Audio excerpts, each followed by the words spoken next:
In this lesson, I just want to quickly touch on this concept of variable reassignments. So if you think back to the first lesson when we started talking about variables, you kind of compared them to a container.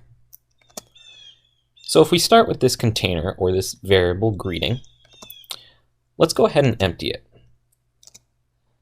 What we can do now is we can add a new greeting into our container, or we can update this variable's value. So we can just drop in this new value. We can apply this same idea to Python. Let's look at how we can actually do that. So we have this variable greeting, and we assign it the string hello. We take that value out, and we simply put in a new value by rewriting that same exact line with the new value we want. So we just update its value by calling the variable's name, again use the equal sign, input the new value.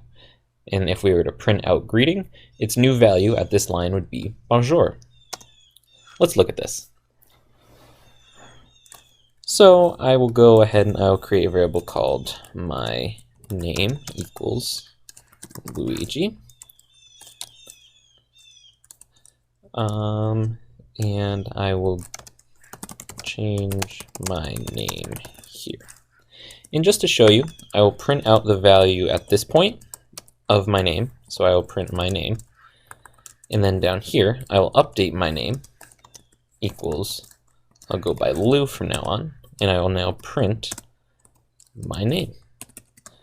I'll go ahead and run this. Oh, ran the wrong one.